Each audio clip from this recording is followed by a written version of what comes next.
Primero, gracias porque vinieron, obviamente. El tema probablemente para algunos debe ser de interés, para otros no necesariamente. Sin embargo, hoy día está muy de moda conversar sobre ismos. Y de alguna manera esta reflexión busca un poco plantear cómo acercarse a lo que entendemos por el liberalismo, que yo creo que no es una ideología en términos estrictos, es decir, no tiene una formulación que sea una respuesta para todos, sino que más bien es algo más humilde, si queremos llamarlo así.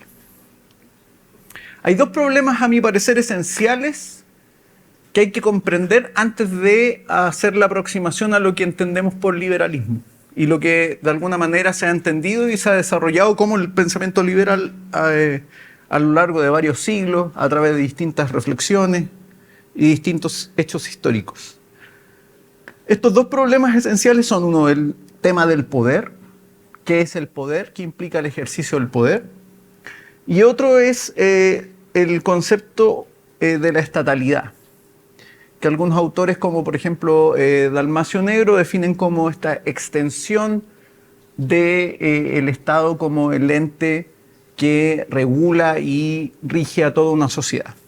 Y esa extensión es un proceso que se va desarrollando esencialmente a partir del absolutismo monárquico y que luego termina en el totalitarismo en términos estrictos. Ahí se expresa la estatalidad en su mayor brutalidad.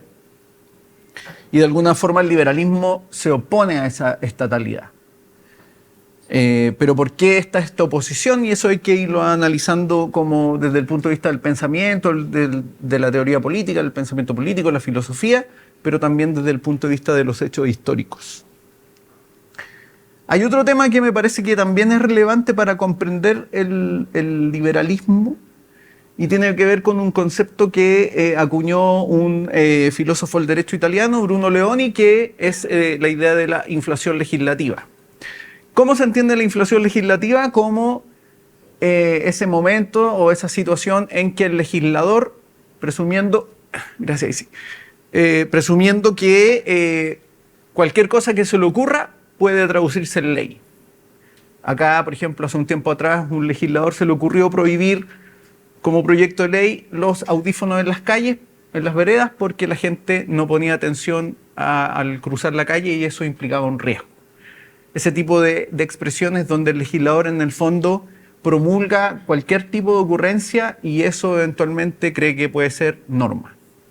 Y eso es inflación legislativa, obviamente, desde el punto de vista de Bruno Leoni, y distorsiona además la concepción del mismo derecho como un sistema de reglas mucho más básico, esencial en ese sentido. Luego, hay que considerar el problema de la estatalidad como una religión de Estado. De alguna forma, ¿qué es lo que ocurre con la expansión de la estatalidad? Es decir, cuando el Estado de alguna manera empieza a ocupar todos los espacios de la vida social, ¿cierto? Si uno revisa la historia, el Estado no era el legislador necesariamente, no tenía el monopolio de la legislación, no tenía el monopolio sobre la educación, no tenía el monopolio sobre una serie de ámbitos de la vida social y era mucho más restringido.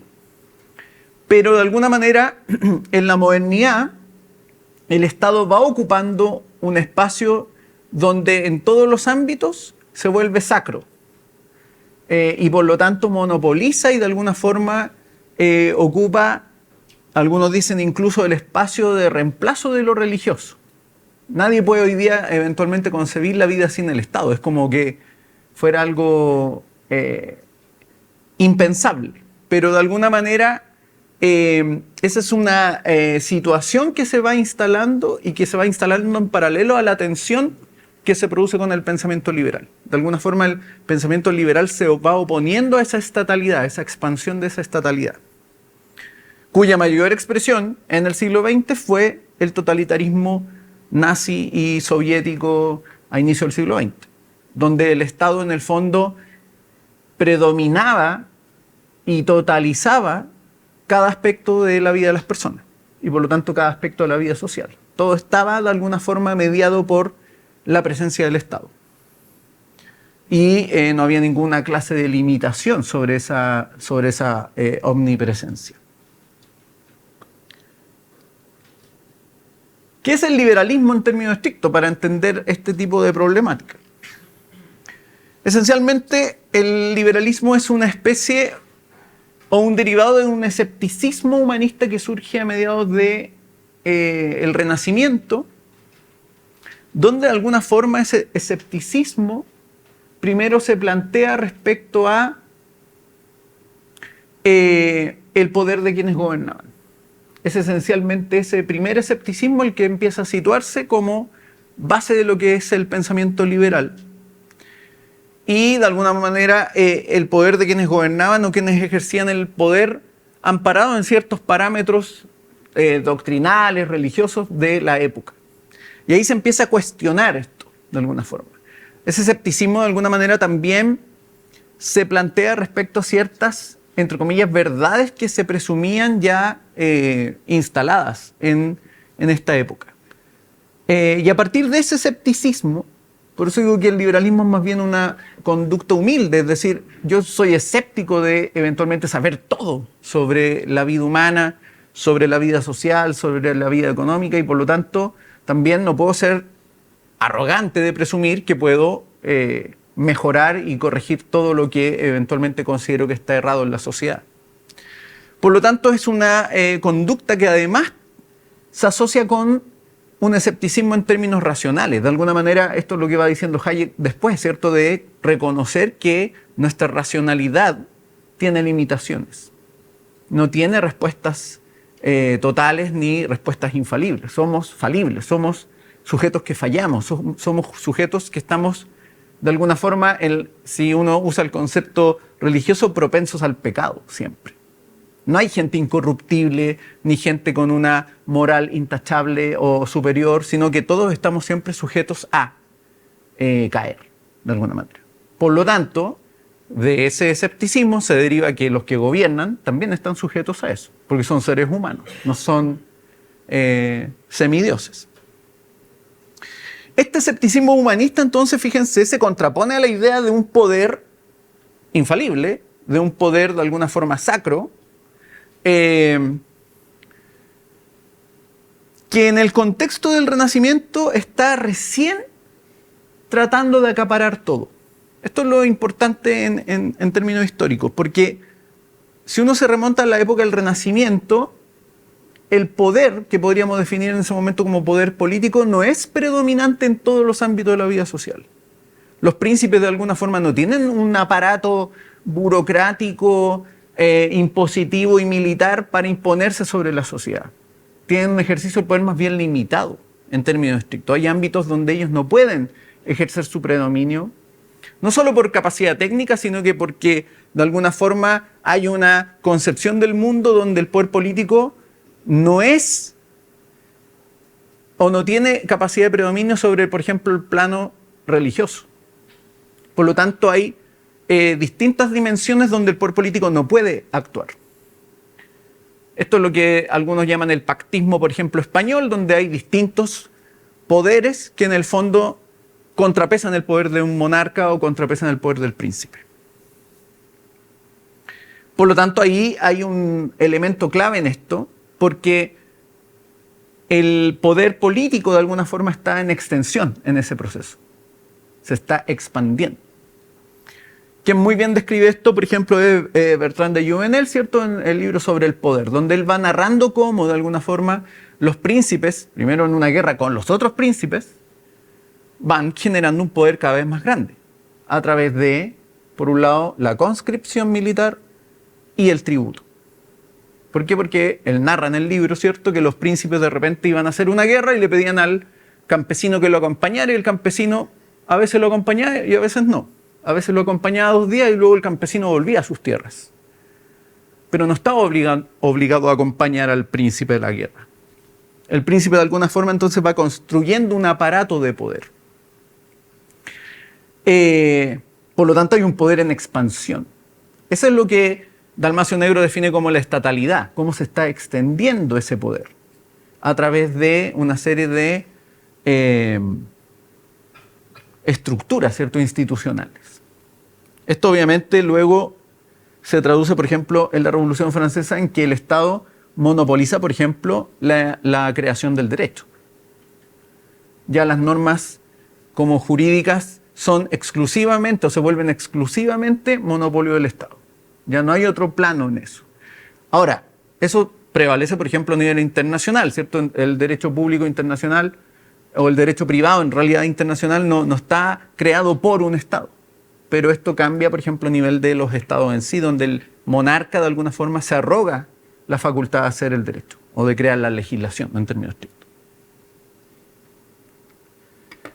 ¿Qué es lo que entonces desarrolla o cómo se va desarrollando este escepticismo humanista y que luego va a dar paso a lo que entendemos por el liberalismo? Primero hay un escepticismo abierto hacia el ejercicio del poder. El poder no es infalible, el poder de alguna forma no está libre de trabas ni limitaciones, que eso de alguna manera sí es una herencia, por ejemplo, de esta división que hay entre el poder religioso y el poder político, ¿cierto? Donde el príncipe no podía llegar y hacer lo que se le ocurriera. Siempre tenía que estar supeditado a ciertas leyes, en el fondo consideradas religiosas, ¿cierto? O ciertos límites dentro de lo que la religión establecía. Pero hay un punto clave en esto que tiene que ver con el desarrollo, por un lado, de la reforma y también el conflicto religioso que hay en Europa, que es el surgimiento de la libertad de conciencia.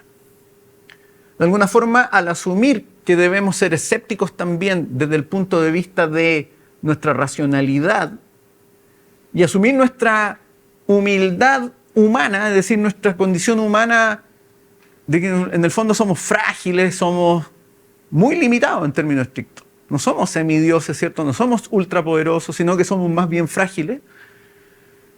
Lo que va desarrollándose en el contexto de la guerra religiosa es la necesidad de la libertad de conciencia como un eje del pensamiento liberal. Ninguno es poseedor de la verdad total.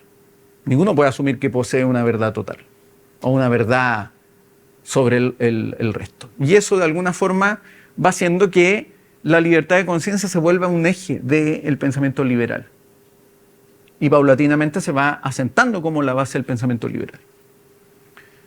Está el imperio de la ley, ahí está mal escrito, y el gobierno limitado. Es decir, acá también hay un punto clave en esto. Como hay un escepticismo al poder, como hay una concepción de la propia fragilidad humana, entonces quienes ejercen el poder también tienen que tener límites.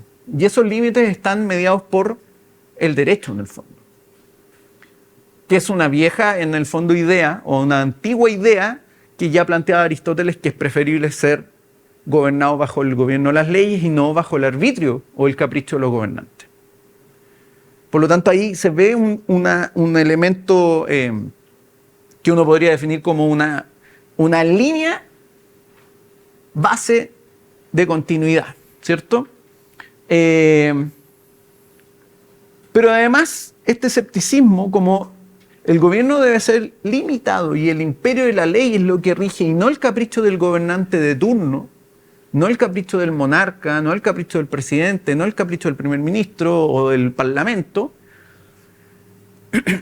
lo que el pensamiento liberal va desarrollando también es la noción, que es muy heredera obviamente de lo que se entendía antes como el derecho de las reglas generales. Es decir, reglas que todos de alguna forma asumimos como regla general y no los mandatos, que son los que se le ocurren al legislador.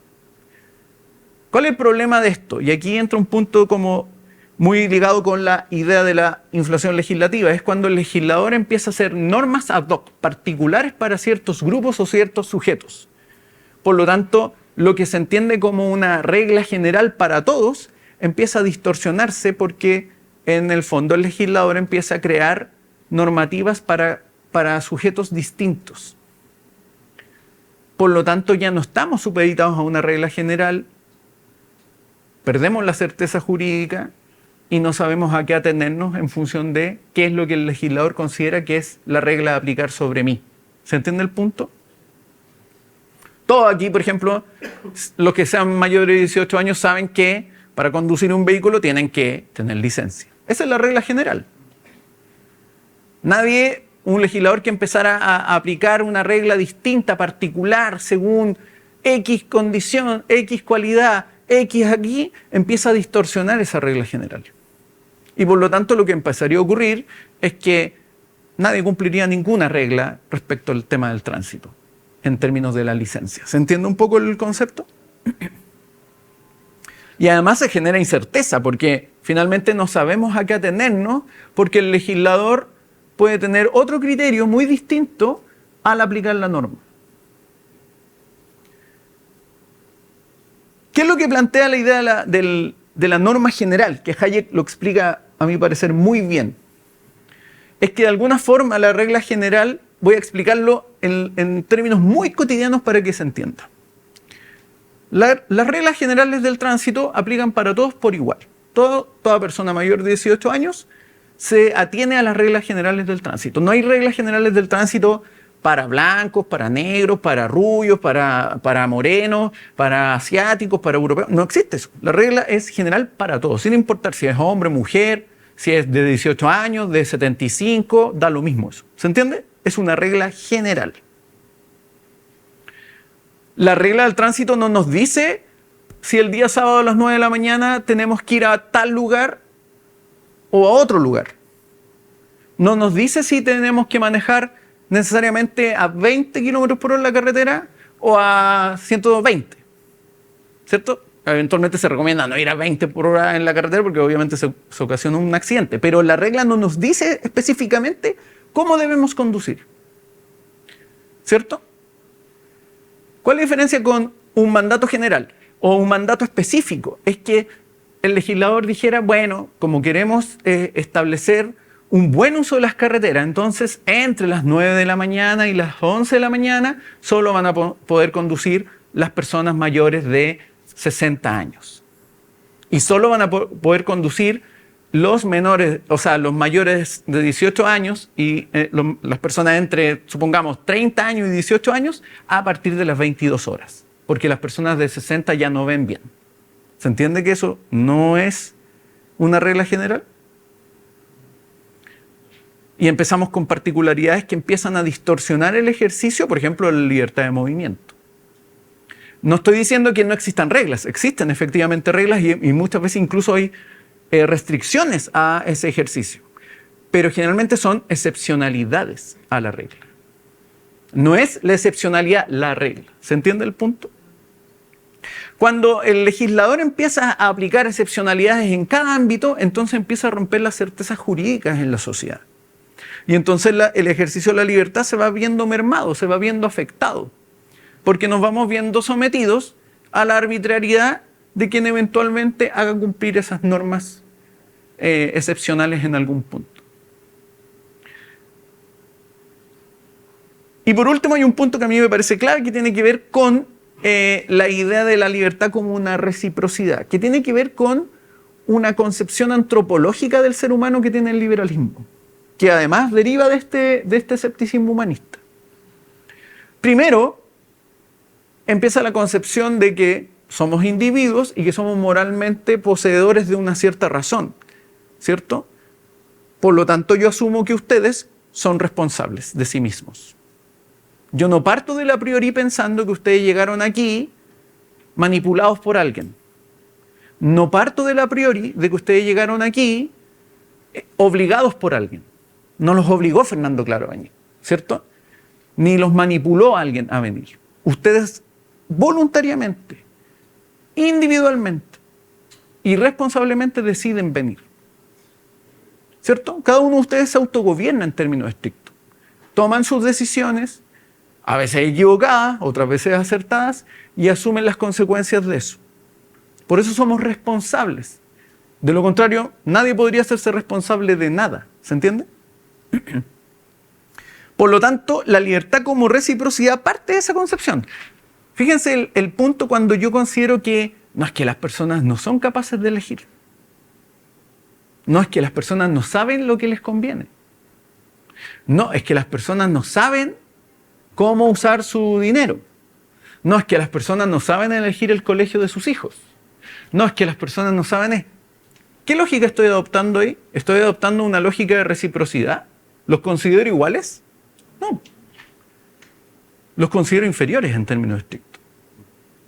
El liberalismo, contrario a lo que siempre se dice, parte de esa idea.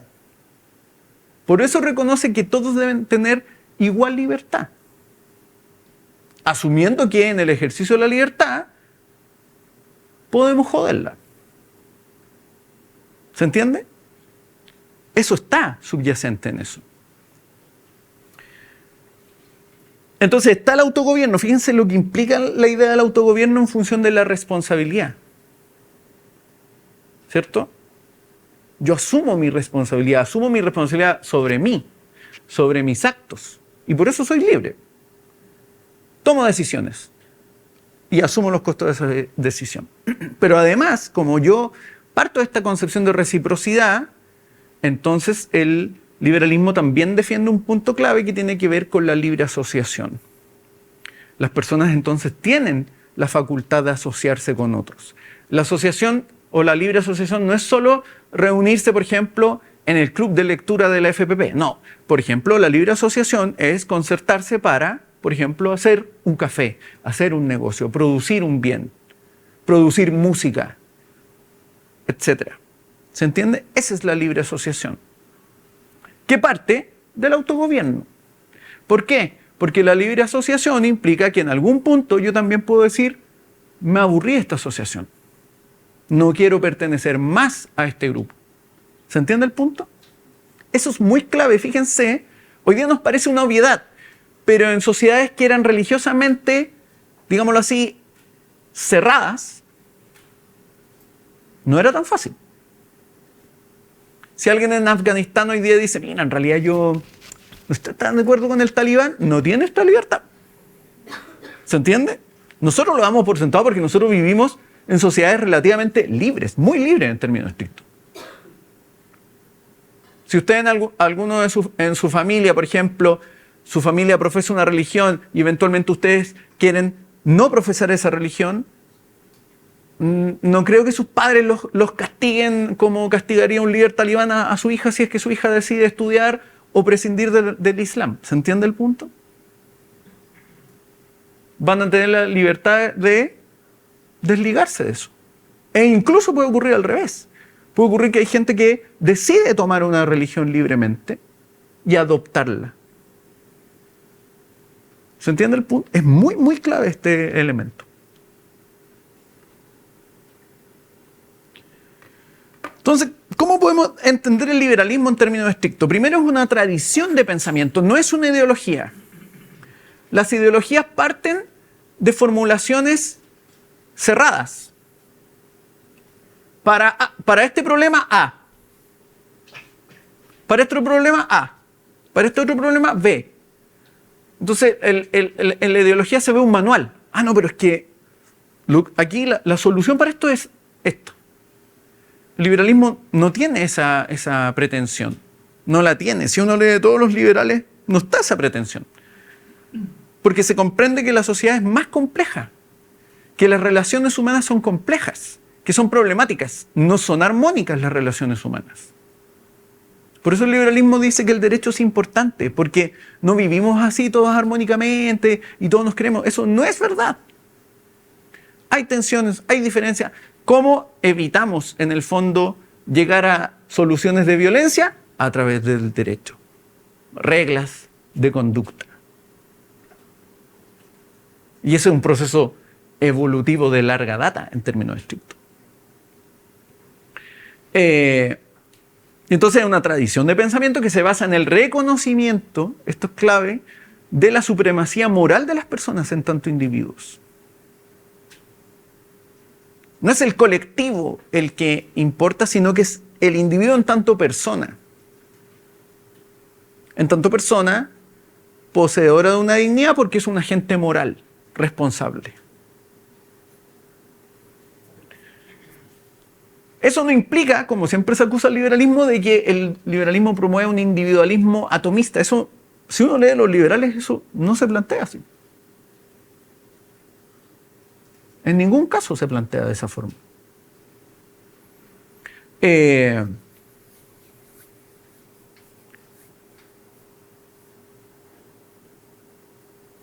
Y por lo tanto es un mito decir que apunta al atomismo. No, nunca ha sido ese el punto clave del liberalismo. El liberalismo lo que plantea es que el valor del individuo, en tanto individuo, sin mediar ningún tipo de condicionamiento adicional, debe ser respetado. Obviamente este es un proceso también evolutivo, porque alguien puede decir, pero había liberales que tenían esclavos. Sí, efectivamente ocurría eso. Porque la concepción era muy acotada al mundo, en este caso, digámoslo así, europeo. Pero eso luego se va extendiendo como una práctica. El liberalismo plantea la necesidad de límites jurídicos e institucionales al ejercicio del poder. Como es escéptico del propio ser humano, no nos podemos confiar de quien gobierna, nunca. El error contemporáneo de muchos es creer que porque el que gobierna, el que gobierna es como yo, piensa como yo, entonces siempre va a ser recto. No, en realidad no, son seres humanos. Y con poder, porque el ser humano con poder es peligroso. Sobre todo, la coerción estatal y la violencia de los particulares. Ortega y Gasset, ¿cierto?, decía que el liberalismo era algo raro, decía. Que de hecho era antinatural, decía Ortega y Gasset. ¿Por qué? Porque si uno revisa la historia humana es la historia de la esclavitud, del sometimiento, de la guerra. Si alguien idealiza, por ejemplo, la América precolombina, no era tampoco el mundo, el reino del buen salvaje, donde todos compartían. No, era un lugar donde imperaba el salvajismo y la esclavitud de unos sobre otros. Y ese probablemente ha sido el elemento predominante en la historia de la humanidad. Ortega dice, en realidad esta cuestión es muy rara. Esto que en términos políticos, dice Ortega y Gasset, la mayoría permita que exista la minoría es algo inédito.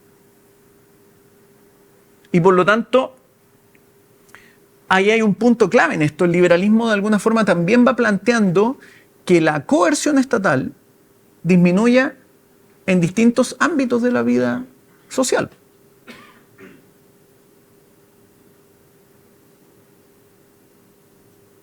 Si alguien hoy día, por ejemplo, voy a dar un ejemplo para que se entienda. Supongamos que nosotros, es que no se va a entender así. Pero hoy día nadie quemaría a un científico por cuestionar una teoría predominante. ¿Cierto? Pero muchos científicos antes sí eran condenados por cuestionar verdades reveladas en un momento dado.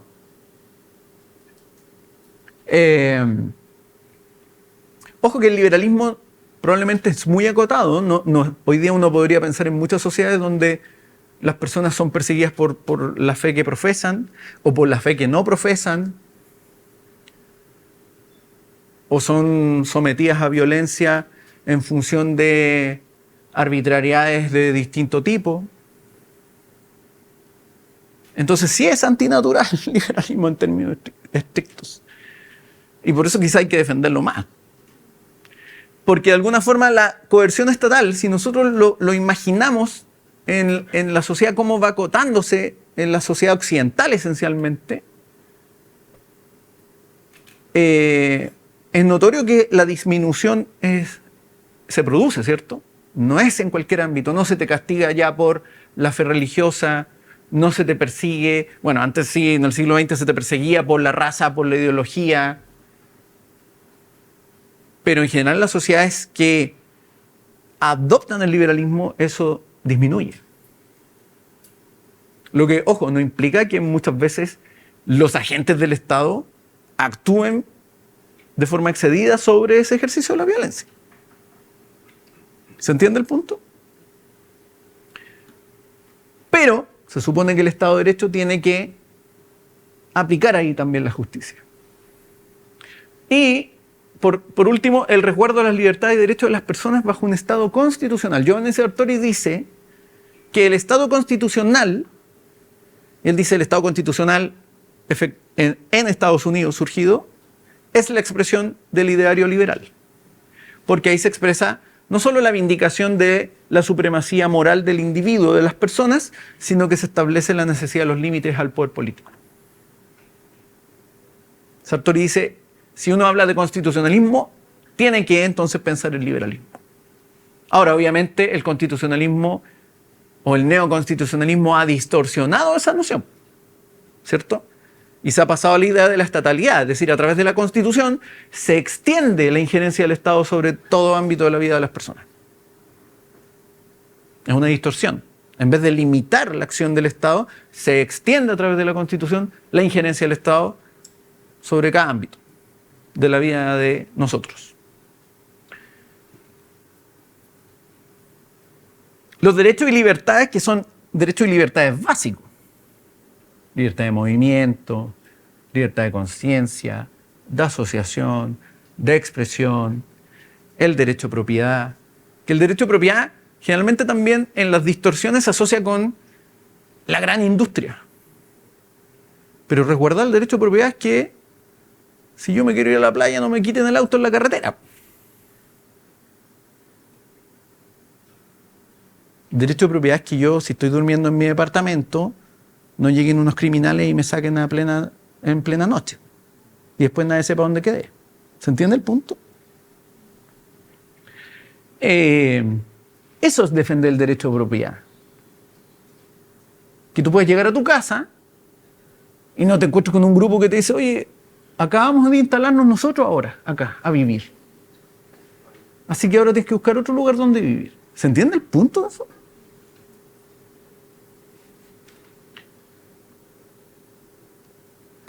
Entonces el liberalismo de alguna forma apunta a construir un sistema de garantías jurídicas que establece los límites al poder, que garantiza la libertad, esto es clave, la libertad personal, y esencialmente la libertad personal entendida como libertad política.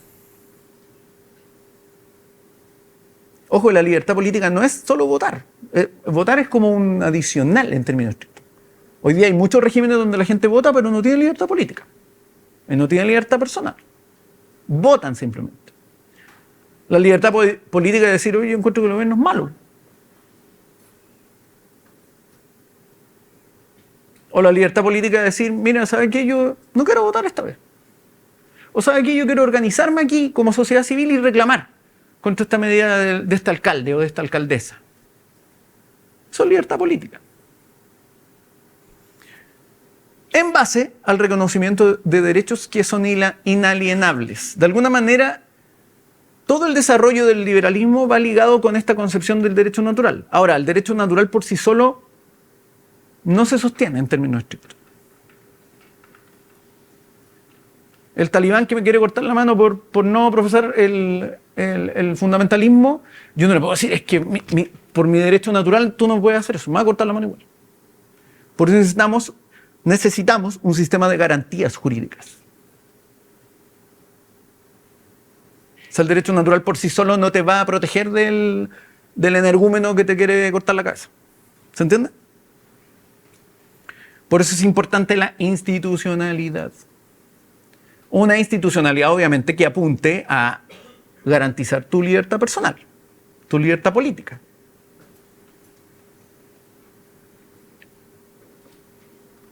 Porque si no existe esa institucionalidad, efectivamente quedamos al arbitrio de cualquiera. De la buena voluntad de quien quiera respetar mi libertad. Pero si no funciona la sociedad. ¿Cuáles son los fundamentos éticos del liberalismo? Y esto me parece clave porque aquí quiero llegar al punto de la actitud del liberalismo. El liberalismo, como no es una ideología, es más bien una actitud. Y es una actitud prudencial.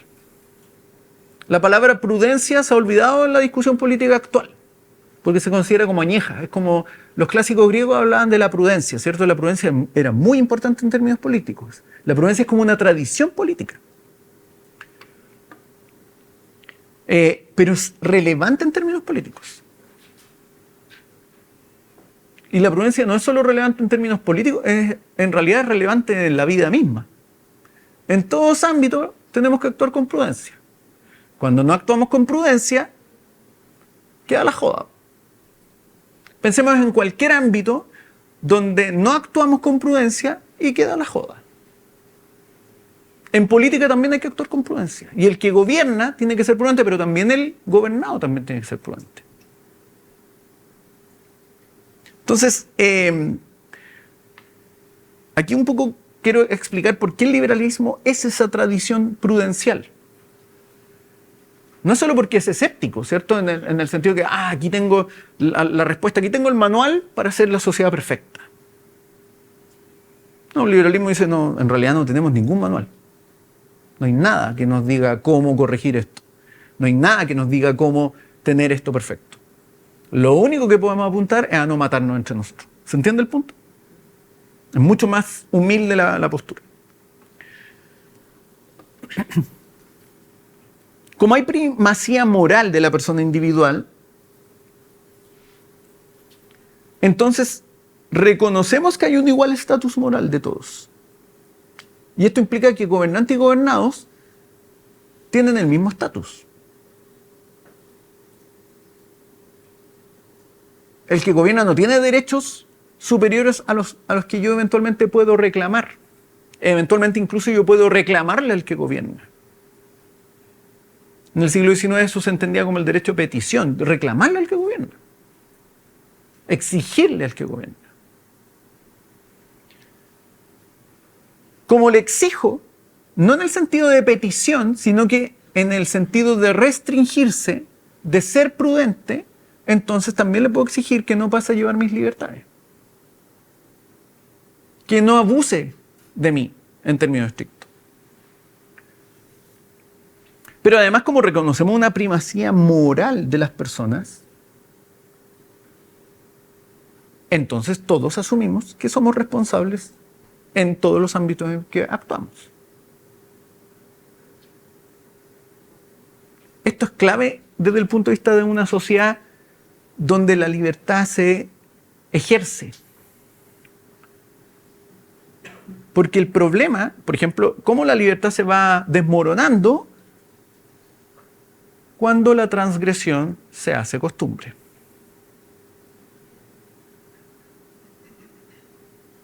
Yo siempre doy este ejemplo porque me gusta y es cotidiano.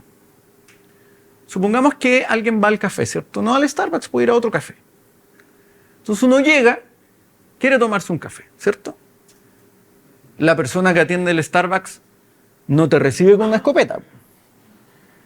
No te dice, ¿qué quiere? ¿Qué quiere usted? No te dice eso. Lo recibe, hola, ¿cómo está? Buenos días, ¿qué desea? Así lo recibe, ¿cierto?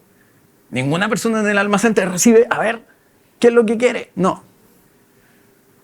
Y la mayoría, yo presumo que la mayoría de los que están aquí, no llegan, hola, yo quiero un capuchino. ¿Cierto? Todos llegan, hola, buenos días, quiero un café. ¿Se entiende? Fíjense lo civilizado de eso. Lo civilizado de esa dinámica. Donde además hay beneficio entre ambas partes. ¿Cierto? Hay reciprocidad. Yo te reconozco a ti como un sujeto moralmente igual a mí. No te amenazo con una pistola. Ni te someto. ¿Se entiende? Te reconozco como un igual. Dialogo contigo. Hago un intercambio contigo. Pero no es solo un intercambio económico. ¿Qué es lo que pasa cuando la transgresión se hace costumbre? Entonces voy, quiero el café, ni siquiera saludo, me encaramo. ¡Pum! ¿Cuál va a ser la actitud del que atiende el café la próxima vez? Si es que le da un buen palo en la cabeza al que quiere hacer eso, que se pegue con una piedra en el pecho. Pero entonces ya no hay reciprocidad. Lo que hay es la cultura del pillaje. Es una cultura primitiva. Lo que pasa es que nosotros no logramos imaginarla porque ustedes probablemente tienen 3 comidas al día todos los días. Pero ¿qué pasaría si estuviéramos 3 días sin comer? Llevan 4 días sin comer, han tomado solo agua. Y yo aquí llego y tiro un McCombo. ¿Estarían sentados así tranquilamente? No, estarían ahí. Algunos quizás, oye, esperemos, a ver, tratemos de dividirlo, pero no va a pasar eso. ¿Se entiende? Es lo que pasó en Gaza días atrás.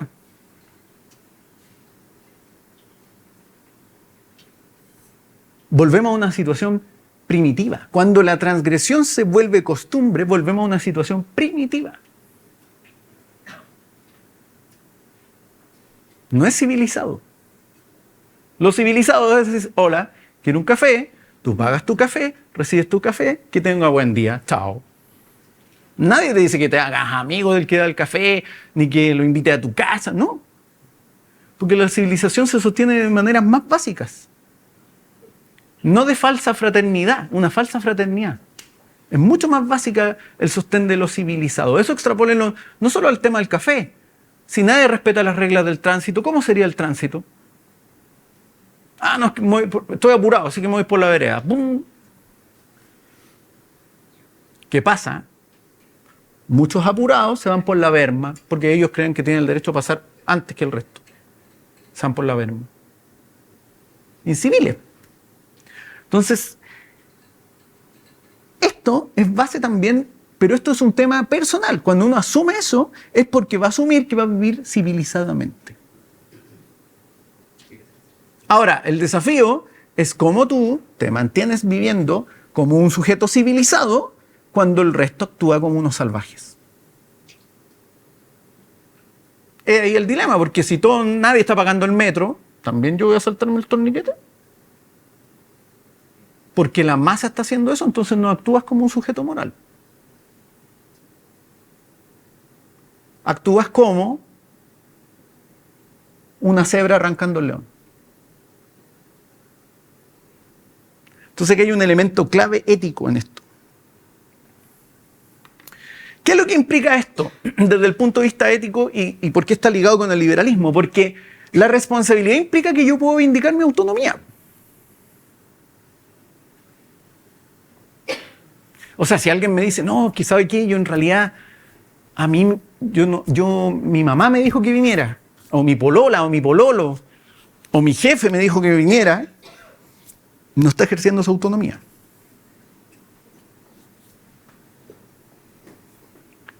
Y no está siendo responsable, porque de hecho está diciendo literalmente que no es responsable de lo que hizo. Pero cuando ocurre eso, entonces se abre la puerta a la supervisión de alguien sobre esa persona. El liberalismo de alguna forma lo que dice es que hay que vindicar nuestra responsabilidad. Nuestra responsabilidad, ¿se entiende? Nuestra responsabilidad sobre nosotros mismos, porque ese es el punto. Nosotros no somos operados por control remoto por nadie, somos responsables nosotros mismos de nuestra existencia, de nuestras vidas. Póngase mascarilla. Hay otro elemento que me parece clave en esto, porque si asumimos eso, también está la idea del respeto hacia los otros. Fíjense que la falta de respeto es también porque tú asumes, de alguna manera, un desprecio por el otro. Eso es la falta de respeto. Cotidiano, para que se entienda. Cuando están en la fila de un concierto, o en la fila del banco, o en la fila de una tienda, y alguien va y quiere pasar antes, lo que está diciendo esa persona, literalmente, tú me importas un comino. Me vales nada. ¿Se entiende el punto? Obviamente es una falta de respeto. Porque hay una desconsideración con el otro. Nosotros siempre esperamos la consideración de los otros. Si el vecino me tira la basura al patio, es como... ¿Qué le pasa? ¿Se entiende? Lo mismo en cualquier ámbito. Entonces, el tema del respeto es clave. Eso extrapolélo ahora a las complejidades de, por ejemplo, las creencias religiosas. ¿Cuál es el problema de la intolerancia en términos estrictos? Es que la gente no es capaz de respetar al otro en su humanidad en sí. De que eventualmente él puede estar equivocado o yo puedo estar equivocado. Y además desconocer un tema que es muy propio del ser humano, que es la espiritualidad. Es una necesidad del ser humano, la espiritualidad. El cómo lo busque cada cual, ese es el asunto de cada cual. Mientras no pretenda que yo haga lo que él hace obligadamente. ¿Se entiende el punto de eso? Es una noción básica de esto. Pero que tiene que ver con respeto, no con otra cosa.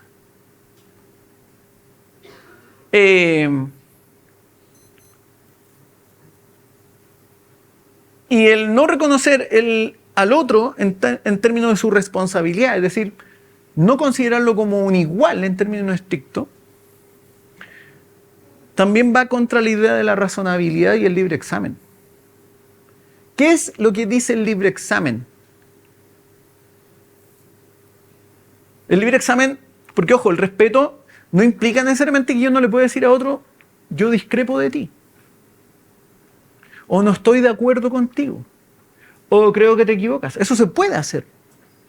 De hecho, en muchas conversaciones las personas pueden decirse, sabes que yo no estoy de acuerdo contigo, creo que en esto te equivocas. Pero no necesariamente en eso se tiene que traducir a los combos.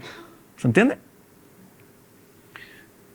Obviamente el ser humano somos impulsivos, entonces a veces agarramos papas. Pero el punto de eso es que una sociedad libre también se sostiene bajo la lógica del libre examen, es poder decir, yo creo que esa medida es errada. Yo creo que esta idea es equivocada. Yo creo que esto no es adecuado. Libre examen. ¿Puede ser que la persona esté equivocada? Sí. O puede ser que tenga la razón. Por eso Stuart Mill decía de alguna manera que a veces cuando censuramos al único que está diciendo que algo no es así, podríamos estar sacrificando la posibilidad de llegar más rápido a la verdad. Oye, pero Galileo dijo que la Tierra no es el centro del universo. Ah, no. Copérnico, no. ¿Se entiende el punto? El libre examen también va ligado con eso. Y es, de nuevo, originado en ese escepticismo con respecto a uno mismo incluso. Yo no sé nada de física cuántica. Por lo tanto, no puedo dar cátedra sobre física cuántica. Sería muy arrogante. Pero si uno se fija en las redes sociales, la gente es especialista en todo. Física cuántica, en el tema de los terremotos, en la reconstrucción, la pandemia, el tiempo, el bicho, me apura. De esto, de alguna forma, se derivan arreglos institucionales. Esto es un largo proceso. No es que alguien dijo, ah, mira, esta es la solución. No, es un largo proceso, un tira y afloja. Está, por ejemplo, la idea de la separación de poderes, que también es una tradición ya que se remonta al Renacimiento de alguna manera. Incluso en Roma ya se plantea la idea de el régimen mixto. La libre asociación, ¿cierto?, que implica la libertad religiosa, la libertad de conciencia, la libertad educativa, la libertad de trabajo. Todo eso es libre asociación. Y el Estado de Derecho, que hoy día se entiende más como el principio de juridicidad, es decir, que nadie está por sobre el marco jurídico. Ni el que gobierna, ni los funcionarios, ni los gobernados, ni eventualmente el propio Estado. Todo está de alguna forma estructurado bajo un ordenamiento normativo, ¿cierto? El liberalismo entonces nos plantea 4 puntos clave que a mi parecer, y son mucho más sencillos de comprender. Esto no es una gran teoría económica, no es una gran teoría sobre la justicia en términos estrictos, sino que es mucho más aterrizado en términos de cómo promover la libertad personal, cómo resguardar ese ámbito de libertad personal, que no significa que podamos hacer lo que queramos, porque eso no es así, en la sociedad no funciona así. No solo porque hay normas jurídicas establecidas, sino que hay prácticas sociales que no nos permiten hacer eso. Ninguno de ustedes vino desnudo, y no es porque la ley diga, mira, si usted va a la charla del FPP tiene que ir vestido, no, es porque hay prácticas sociales que de alguna manera nosotros vamos asimilando. Pero nadie está obligado aquí, por lo menos en este país, por suerte es así, a vestir Las mujeres no están obligadas a venir tapadas. Y si alguna viniera tapada, bien por ella, porque si ella lo decide así, es su libertad. ¿Se entiende el punto? Autonomía contractual, y esto es clave. Hayek decía que, de alguna forma, pasamos de la sociedad del estatus, que eran las sociedades feudales estructuradas, ¿cierto? Tú eres parte de un gremio y tu abuelo y tu bisabuelo y tú también ibas a ser parte de ese gremio. Era muy difícil romper con eso. Las sociedades liberales son sociedades contractuales. Si jugué por el Colo-Colo hoy día, puedo jugar por la Chile mañana. No hay problema, nadie me puede cuestionar. Salvo los hinchas más fanáticos. Pero es contractual. Todo es contractual. Porque, vuelvo al ejemplo del café, es una relación civilizada. Obviamente hay gente que no cumple los contratos y por eso existen los tribunales y los juicios donde yo demando por incumplimiento de contrato. Pero la sociedad contractual se sustenta sobre la reciprocidad entre los sujetos. Y fíjense que eso no solo resguarda la propiedad, el derecho de propiedad. Entonces ustedes van a llegar hoy día a sus casas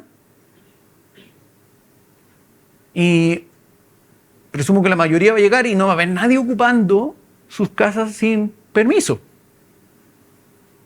Porque hay un derecho de propiedad resguardado. Pero, y aquí entra el punto de que resguardando esta autonomía contractual, resguardando el derecho de propiedad, tú además fomentas el concepto de la idea de la justicia retributiva. ¿Ok? Ahí está por el café, usted me da el café.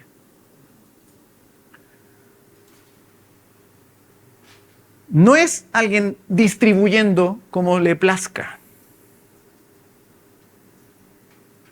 Porque la distribución de alguna forma es una lógica de arbitrariedad. Yo decido que él recibe tanto y él recibe tanto. ¿En base a qué criterio? El que a mí se me ocurrió.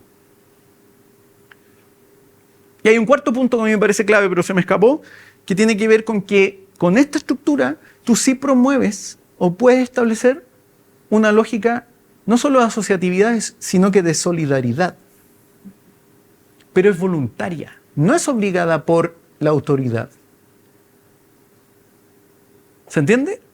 Por lo tanto, desde el punto de vista ético y político también, el liberalismo plantea mecanismos básicos para una coexistencia menos violenta,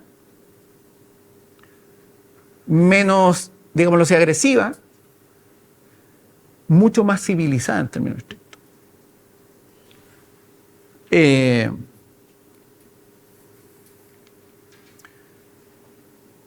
¿Por qué? Porque se asume, y vuelvo aquí como al retorno, ¿cierto?, de que el poder tiene un elemento corruptor. No vamos a hacer desaparecer el poder.